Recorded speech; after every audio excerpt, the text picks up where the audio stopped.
My phone lit up with Mom's name, and I already knew what was coming. The smugness in her voice confirmed it before she even finished her first sentence. Abby, honey, we just gave Ben the money for his house down payment. 100,000. Isn't that wonderful? I gripped my coffee mug tighter, forcing cheerfulness into my voice. That's great, Mom. Really great. I know you probably wish you could have helped him too, sweetie, but with your lifestyle choices, we understood you needed to focus on yourself.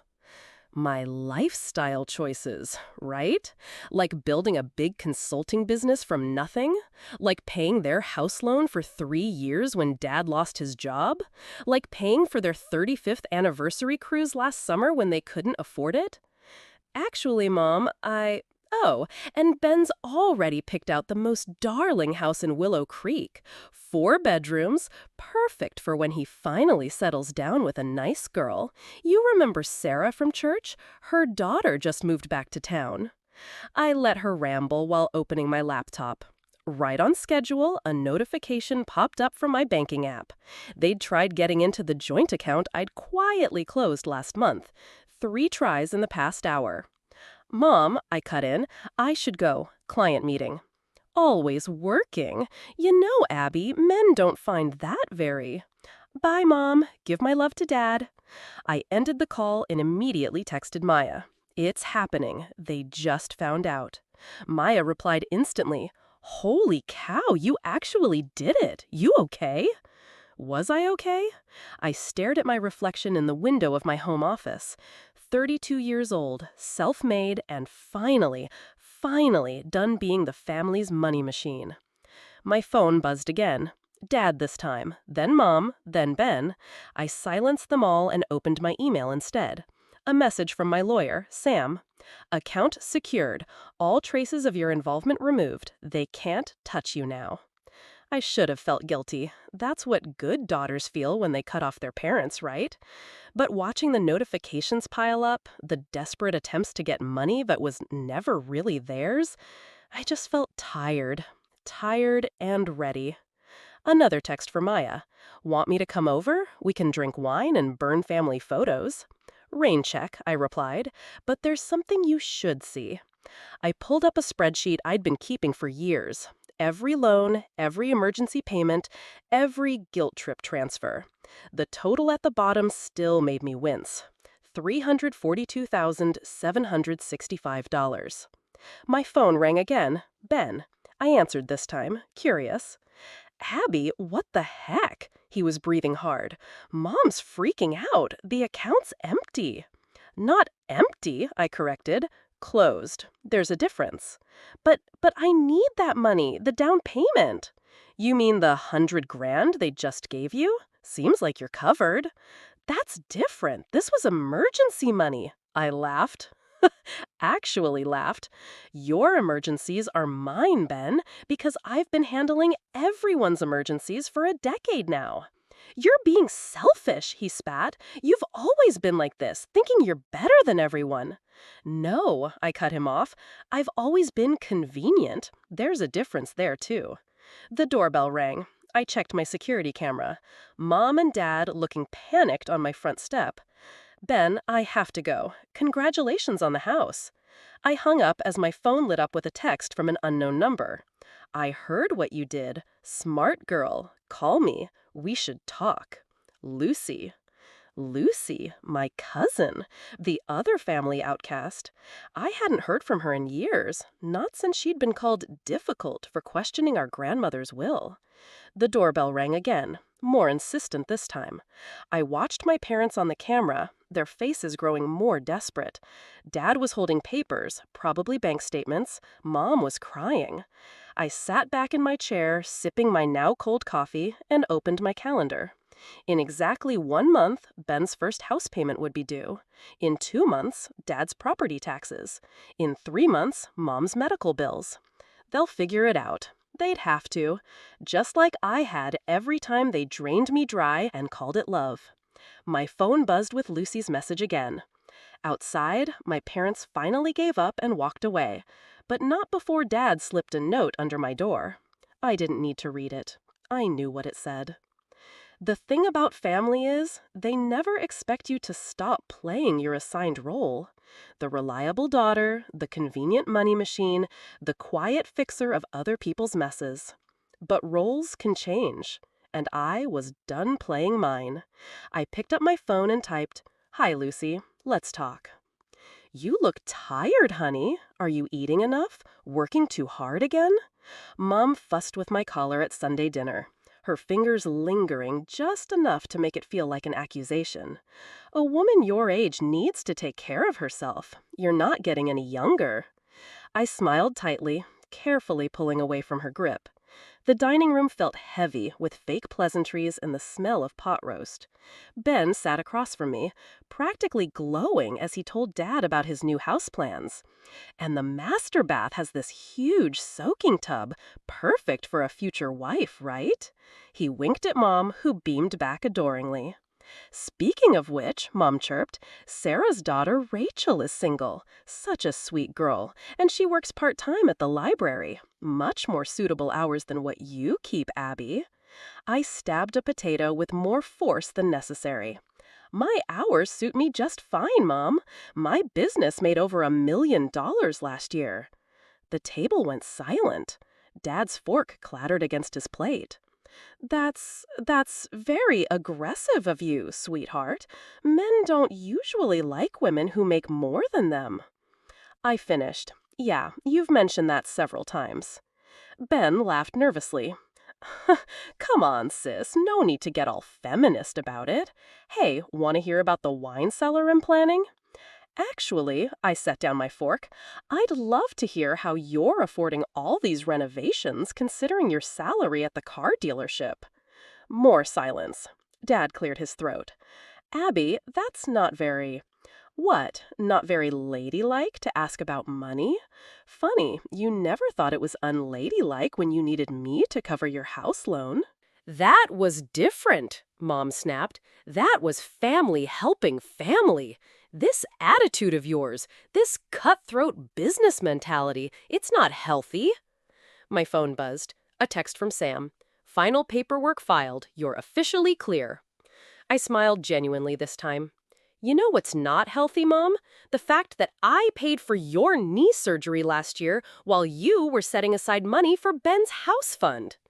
Ben's face reddened. "Hey, that's not fair. You're just jealous because—" "Because what?" I stood up, my chair scraping back. "Because I worked my butt off while you relaxed. Because I built something real while you waited for handouts. Or because I finally stopped being everyone's backup plan." "Abby!" Dad slammed his hand on the table. "That is enough. Apologize to your brother right now." I laughed. A sharp, cold sound that made Mom flinch. "No." "What did you say?" I said no. I'm done apologizing for being successful. I'm done being told I'm too ambitious, too aggressive, too much. And I'm definitely done watching you throw money at Ben while treating me like a money machine with a personality problem. Mom started crying. Right on cue. "How can you be so cruel after everything we've done for you?" "Everything you've done for me?" I pulled out my phone, opened my notes app. "Let's review, shall we? Last 3 years. Your house loan, $48,000. Mom's surgery, $35,000. Dad's car repair, $12,000. Ben's temporary loan, $15,000. The anniversary cruise you couldn't afford, $8,000. "Stop it," Dad warned. "And now," I continued, "you give Ben $100,000 for a house he can't afford while telling me I need to be more suitable for marriage. Make it make sense, Mom." Ben stood up, face purple. "You're just bitter because you're alone. At least I'm trying to build a real life." "A real life built on Mom and Dad's money, and what you thought would be my money too, right? That's why you got Nick to co-sign instead of asking me, because you knew I'd see right through it." His silence was answer enough. My phone buzzed again. "Maya, you okay? Need backup?"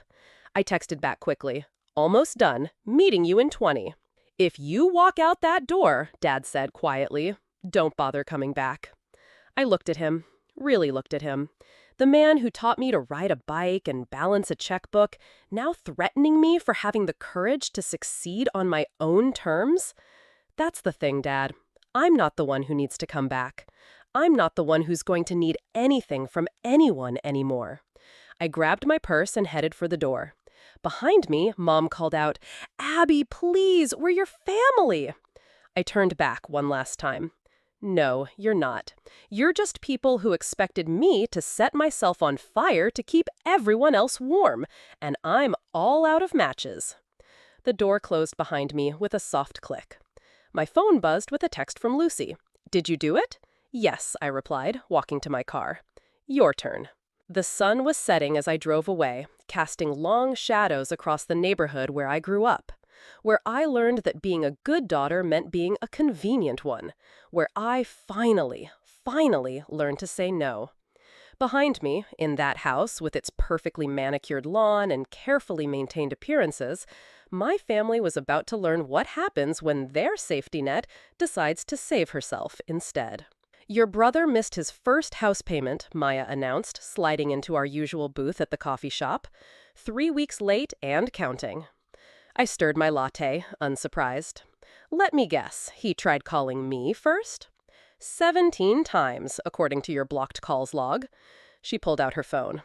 "Also, your mom's been posting passive-aggressive Bible quotes on Facebook. Something about ungrateful children and eternal damnation." How original. I took a sip of my coffee just as my phone lit up with an unknown number. Nick's voice came through, tight with panic. "Abby, please don't hang up. It's about Ben." I put the call on speaker for Maya's benefit. "What about him?"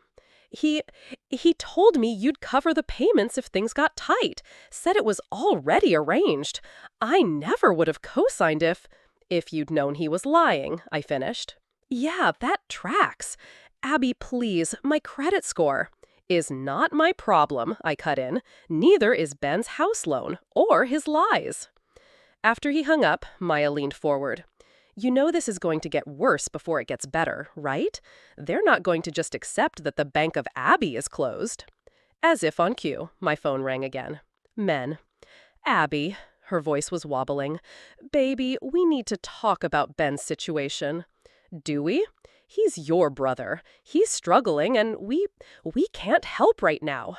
Our savings—" "You mean the savings you emptied for his down payment?"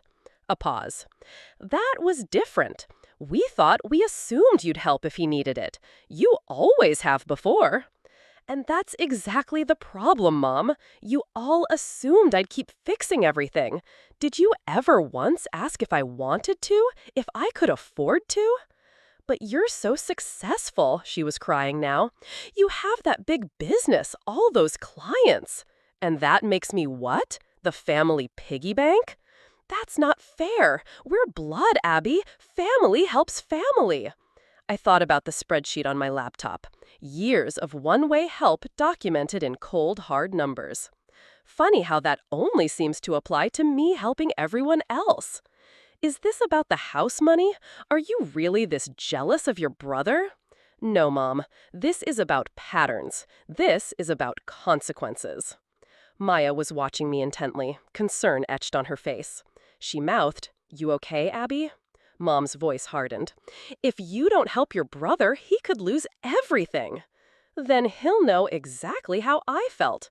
Every time you drained my accounts for emergencies, every time you dismissed my success as somehow wrong or unfeminine, every time you picked him over me. That's not. Did you know I had to postpone buying my own house 3 years ago because Dad needed that new truck for his image? Or that I canceled my vacation last year to pay for your cruise?" Silence on the line. "But sure, Mom, let's talk about Ben losing everything." After I hung up, Maya slid her hand across the table. "You're shaking." "I'm angry," I corrected. "There's a difference." My phone buzzed with a text from Lucy. "Heads up, they're calling the whole family, trying to paint you as unstable, ungrateful, classic playbook." "Let them," I texted back. Maya frowned at her phone. Your mom's already posted 3 more Bible quotes. And oh wow, Ben just went live on Facebook. He's crying about family betrayal and toxic success. I laughed despite myself. Toxic success? That's new.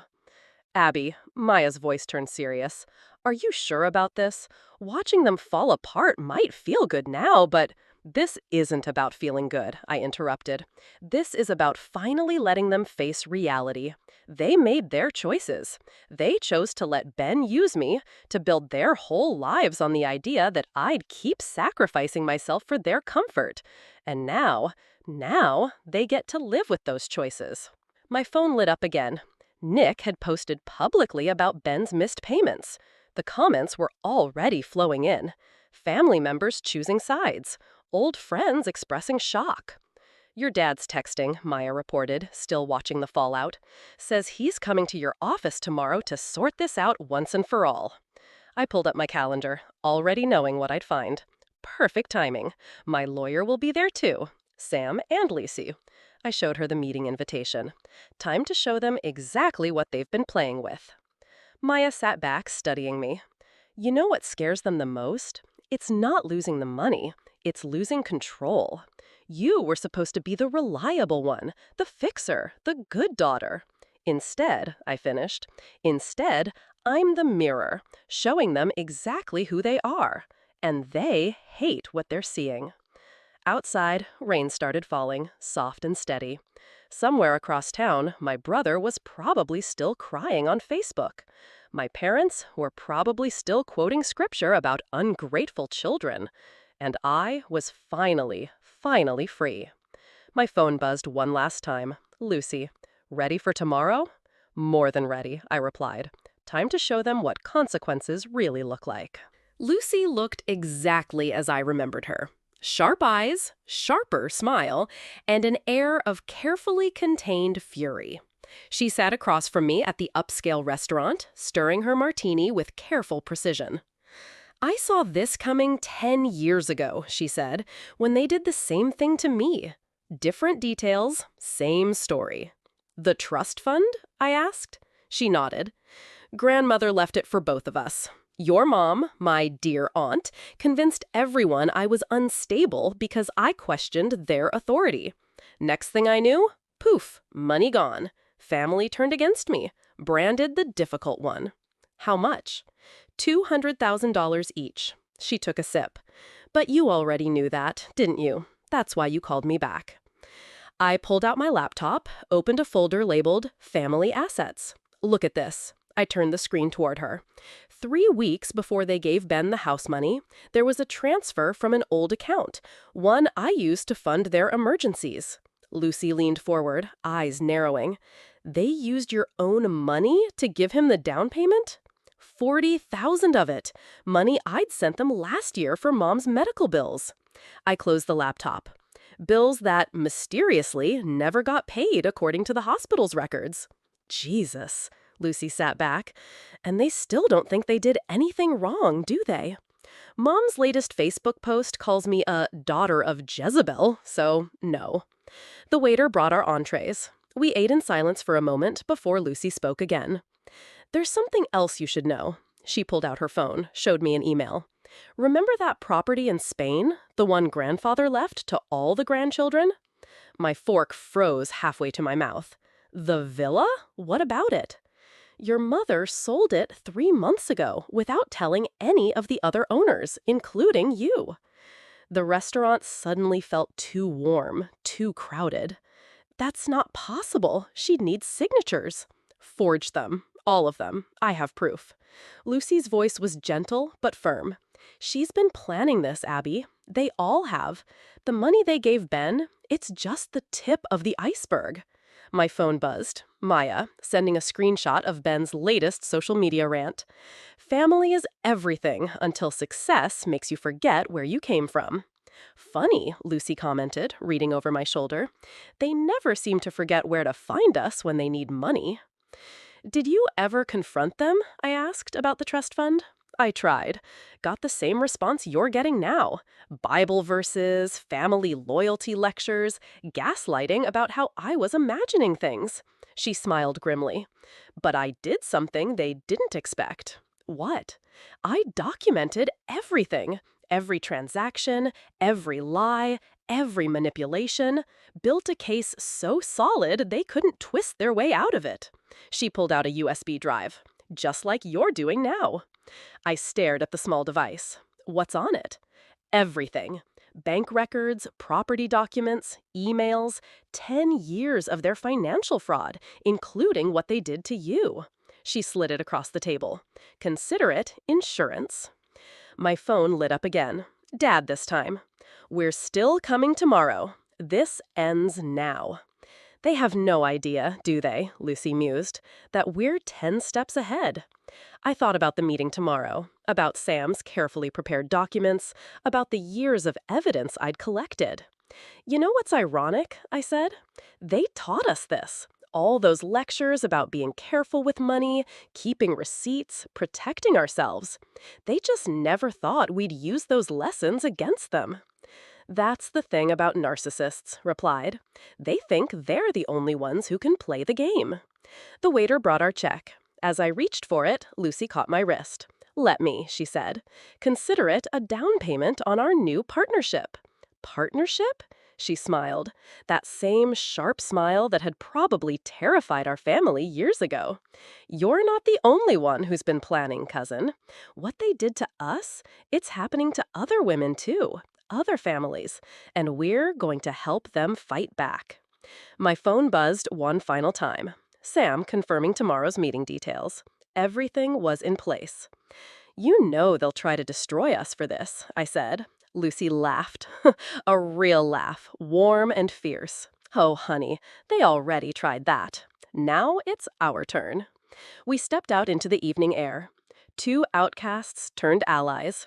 Somewhere across town, my parents were probably planning their attack for tomorrow, believing they still held all the cards. They had no idea what was coming.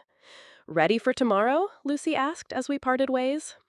I thought about the USB drive in my bag, about 10 years of receipts, about all the women like us who'd been silenced by family loyalty.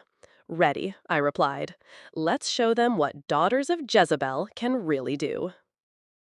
The doorbell rang at exactly 7 p.m. I watched through my security camera as Mom smoothed her hair and Dad adjusted his tie, their battle armor for confrontation. Ben stood behind them, looking less confident than usual. I buzzed them in. Sam and Lucy were already seated in my home office, documents spread across the table. Abby, Mom's voice carried down the hallway. Sweetheart, in here, I called back. They filed in, faltering slightly at the sight of Lucy. Mom's face went pale. What is she doing here? Demanded Dad. Sitting, Lucy replied, sarcastically. It's what people generally do during financial audits. Financial? Abby, what is this? Mom's voice trembled. I gestured to the chairs. Please sit down. We have a lot to discuss. If this is about Ben's house, Dad started. This is about everything, I interrupted, opening my laptop.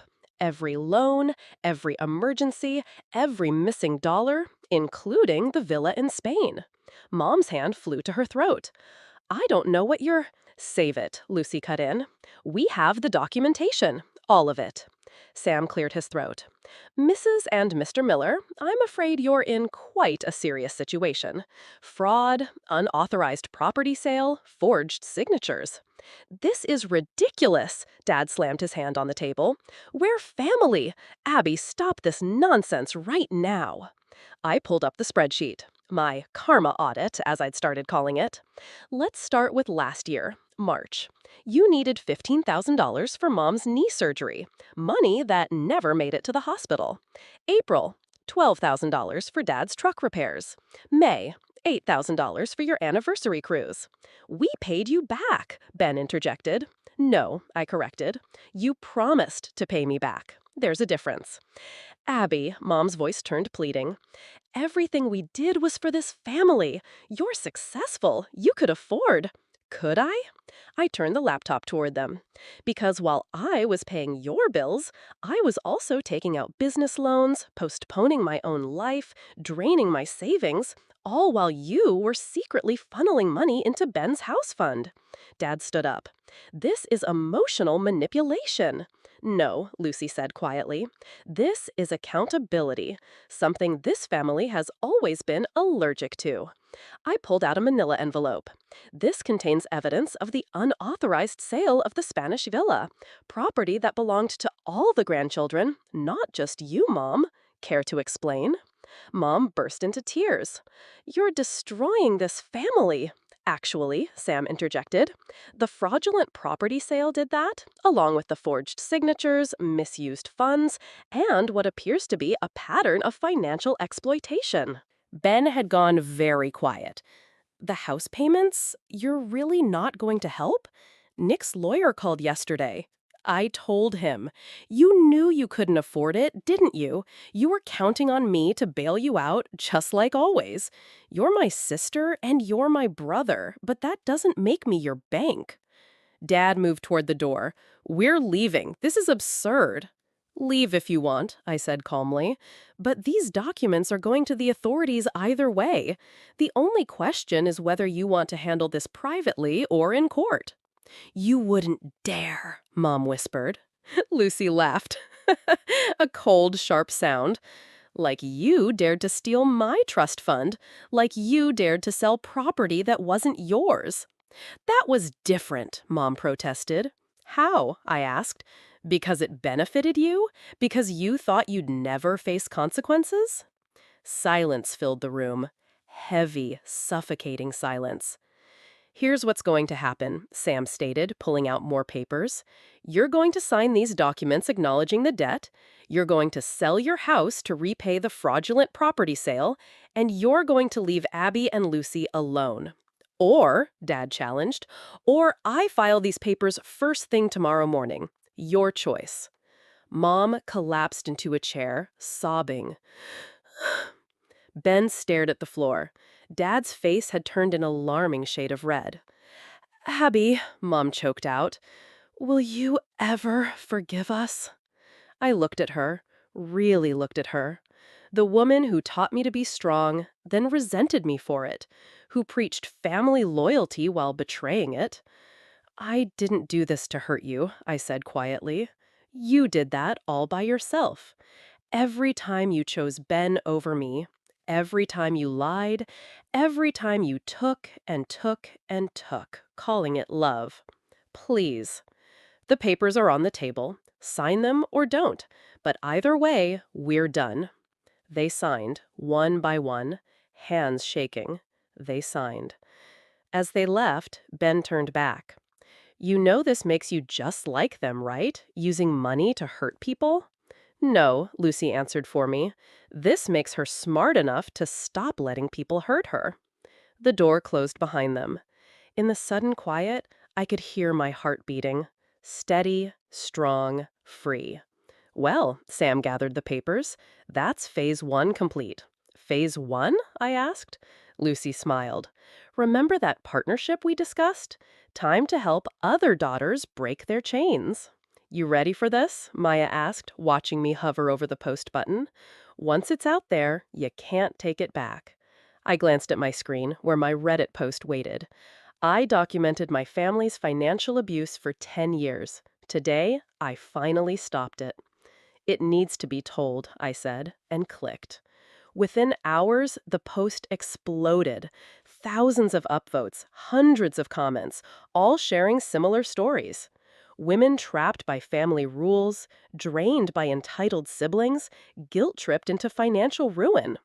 Look at this one, Lucy pointed to a comment. My parents remortgaged their house 3 times. Each time they made me cover the payments because family helps family. I lost my own house saving theirs. My phone buzzed. A message from an unknown number. Saw your post. Same thing happened to me. How did you get out? Then another. Please help. My brother's destroying my credit. And another. My parents forged my signature too. I thought I was alone. You've started something, Maya said softly. I opened my email to find a message from a major online publication. Would you be willing to share your story? We believe this is part of a larger pattern. Lucy leaned over my shoulder. Do it. But first, I have something to show you. She pulled out her laptop, opened a folder labeled Family Archives. Remember how I said I documented everything? She clicked through files, emails, bank statements, voice recordings. It wasn't just about the money. Look at this. A series of messages appeared. Mom coordinating with other relatives, planning how to pressure me into various loans. Dad discussing how to use my duty as a daughter. Ben admitting he never intended to repay anything. They had a whole system, Lucy explained, a playbook for emotional manipulation, and they used it on others before us. My phone lit up with a text from Sam. You need to see this. Ben filed for bankruptcy, listed you as a creditor. Of course he did, I muttered. That's not all, Sam continued. Your parents are trying to claim you stole from them. They're building a counter story. Maya grabbed her laptop. Already on damage control. She pulled up my viral Reddit post where supportive comments were flooding in faster than I could read them. Let them try, Lucy said. We have receipts, literal and figurative. I started typing my response to the publication. Yes, I'll tell my story, but it's bigger than just me. It's about old family patterns of financial abuse disguised as family obligation. Wait, Maya interrupted. Look at this. She turned her screen to show a Facebook post from Mom. With heavy hearts, we must address the lies being spread about our family. Our daughter, influenced by toxic individuals, has chosen money over blood. Toxic individuals, Lucy laughed. A cold, sharp sound. That's rich coming from the woman who stole her niece's trust fund. My phone buzzed again. Nick. Abby, we need to talk. Ben showed me some documents that don't match what you posted. Forward that to me, Sam texted immediately. They're getting desperate. I looked at the growing response to my post. The women sharing their own stories, the pattern emerging clear as day. Then I did something I'd been planning for months. I opened a new document and started writing. An open letter to daughters who were made to pay. I see you. The ones who were told that love means empty bank accounts.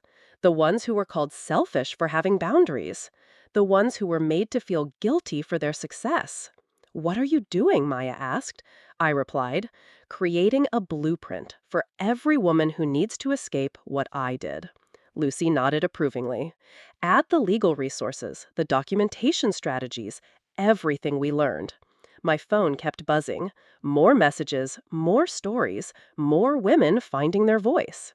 They're going to say you're bitter, Maya warned, that you're airing dirty laundry.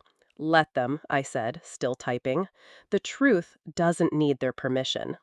A notification popped up. Ben had gone live on Facebook again, crying about family betrayal.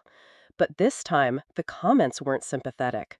Other stories were emerging. Other victims of his financial schemes speaking up. Your parents just listed their house, Sam texted. Below market value. They're scrambling. Lucy squeezed my shoulder. Ready for phase 2? I looked at my screen, at the growing community of women sharing their stories, at the blueprint we were creating for escape and recovery. More than ready, I replied, and added one final line to my open letter. To every daughter who was made to pay for the privilege of being family, your worth isn't measured in dollars given or debts forgiven.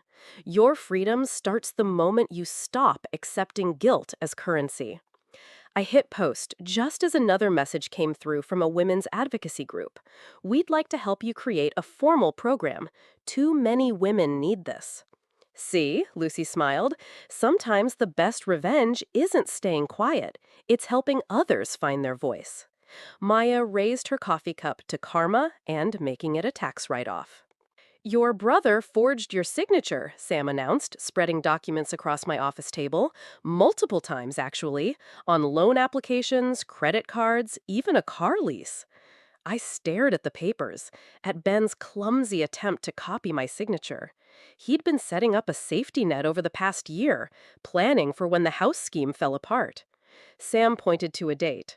This one's from just 2 weeks before they gave him the down payment.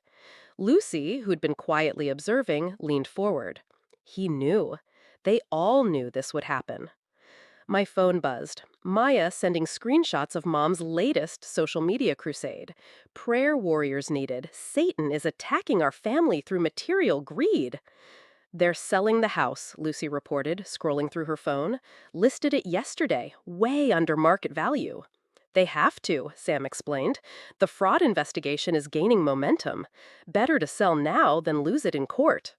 Another buzz, a text from Nick. Abby, I'm filing charges against Ben.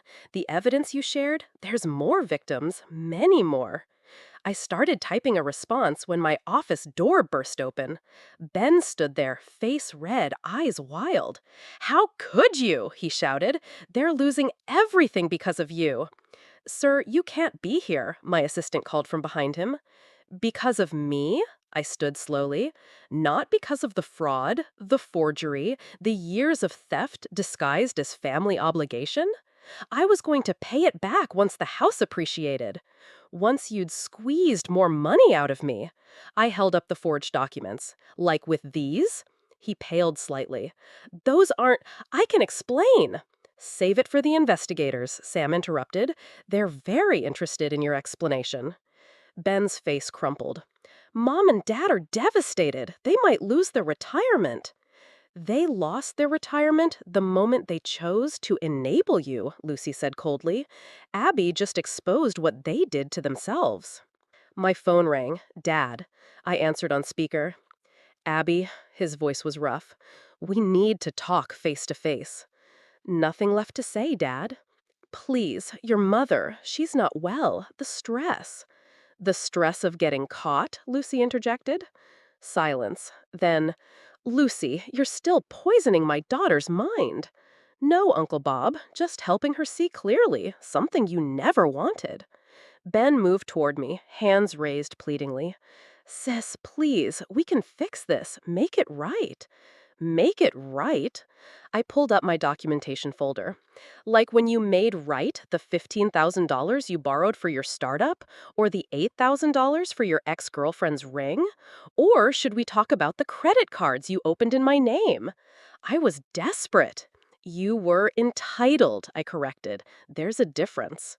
My assistant appeared with security. Ben didn't resist as they let him out, but his last words hung in the air. You'll regret destroying this family. The family destroyed itself, Lucy said quietly. We're just refusing to sync with it. My phone buzzed again, a message from the women's advocacy group. Support group launches next week. 20 women already registered. You're changing lives. Dad was still on the line. Abby, whatever you want, name your price. Just stop this. That's the problem, Dad. You still think this is about money. Then what? What do you want? I thought about the women in the support group, about Lucy's stolen trust fund, about years of manipulation and guilt. I want you to understand what you did, not just to me, but to every woman you taught to sacrifice herself for family, every daughter you treated like a bank account. We loved you, he whispered. No, you used me. There's a difference there, too. After I hung up, Lucy showed me her phone. Mom and Dad's house had sold. Well below value. Cash offer. Immediate closing. They're running, she observed. Let them, I replied. The documentation is already with the authorities. Sam gathered his papers. The fraud investigation goes public next week. More victims are coming forward. This is bigger than your family now. My phone lit up with another message from a woman in the support group. You gave me courage to check my credit report. Found out my parents took out loans in my name, too. Thank you for helping me see the truth. That's what terrifies the most, Lucy mused. Not the money, not the legal consequences. It's the truth finally being spoken. I looked around my office, at the evidence of my success, at the life I'd built despite them, at the community growing from the ashes of what they tried to destroy. You know what Mom used to say? I told Lucy. A good daughter keeps family secrets. She smiled grimly. Good thing we're not interested in being good daughters anymore. My phone buzzed one final time. Maya, your story just got picked up by a major network. Ready to go national with this? I thought about all the other daughters out there, drowning in family rules and financial abuse. Ready? I replied. It's time everyone heard the truth. Welcome to Financial Freedom for Daughters. I addressed the packed conference room. I'm Abby, and like many of you, I was taught that love means empty bank accounts. Hundreds of women looked back at me, some tearful, some angry, all nodding in recognition. Lucy stood at the back, giving me a thumbs up. Today, we're going to talk about breaking chains, I continued, about the difference between family loyalty and financial abuse. The door opened. Mom slipped in, thin and pale, trying to be invisible in the back row. Our eyes met briefly before I continued. About the moment you realize that saying no doesn't make you a bad daughter. After the session, while women lined up to share their stories, Maya rushed over with her laptop. Ben's sentencing just came down, she announced. 3 years for fraud. Nick's testimony sealed it. And Dad? Lucy asked, joining us. Fled to Spain last week, Maya replied. But the authorities there are already aware of the property fraud. It's only a matter of time. I noticed Mom still sitting in the back, clutching her purse. When our eyes met again, she stood and walked over slowly. Abby. Her voice was barely a whisper. I watched your interview on television. All of it? I asked. Even the parts about the forged documents, the stolen trust fund? She flinched. I didn't know about all of it. Ben told us. Save it, Lucy cut in. You knew enough. Mom's hands twisted together. Your father, he's not well. The stress of consequences, I corrected, different from the stress he put me under all those years. We're losing everything, she said quietly. No, Mom, you're losing what was never really yours, including me. She reached for her phone, hands shaking. I want to show you something. She pulled up a familiar spreadsheet, my karma audit. I've been adding to it. Everything we took, I did. Lucy and Maya exchanged glances. Why? I asked. Because you were right about all of it. The manipulation, the guilt, the theft. Tears rolled down her cheeks. I was wrong. We were wrong. Mom, no. Let me finish. I watched those women today telling their stories. They were telling my story too. The story of what I did to my daughter, what my mother did to me. I thought about Lucy's trust fund, about generational patterns. The house sold, Mom continued. I'm using my half to pay back the trust fund, Lucy's trust fund. It won't fix anything, but it's a start, Lucy said quietly. My phone buzzed. Another message from our support group. My mother just called, said she watched Abby's interview. She's finally ready to talk about what happened. Mom stood straighter. I'd like to, if you'll let me. I want to tell my story about being the mother who hurt her daughter. Maybe it will help other mothers stop. I looked at Lucy, who nodded slightly. The next session is Thursday, I said. Be ready to tell the whole truth. I will. She turned to leave, then paused. Abby, I'm sorry. Not because we got caught, because we hurt you. After she left, Maya whistled low. Well, that was unexpected. Think she means it? Lucy asked. I watched through the window as Mom walked to her car. Not the luxury car she used to drive, but a modest used model. Maybe, I replied. But that's not why we do this anymore. My phone lit up with notifications. More women finding their voice. More daughters breaking free. More mothers facing truth. Lucy squeezed my shoulder. Ready for the next session? I looked around the room where hundreds of women had just shared their stories, where my mother had finally spoken truth instead of manipulation, where patterns were breaking one story at a time. You know what Ben said to me once? I told them. Family is everything until success makes you forget where you came from. And Maya prompted. He was wrong. Success didn't make me forget. It made me remember exactly who I am. not despite them, but because I survived them. My phone buzzed one last time. A message from Sam. Trust fund repayment received. Lucy's account restored. Justice served. Speaking of justice, Lucy smiled, the nonprofit paperwork came through. Daughters Freedom Fund is officially launched. Maya raised her water bottle to karma and making it sustainable. I thought about Mom's tearful confession, about Ben's sentencing, about Dad running from consequences, about all the daughters still finding their way to freedom. To truth, I corrected, and all the women brave enough to speak it. Outside, the sun was setting on another day of breaking chains. Tomorrow would bring more stories, more healing, more women choosing themselves over family obligation. But tonight, in this room where truth had finally been spoken, I was no longer the good daughter, the convenient money machine, or the family fixer. I was simply Abby, and that was more than enough.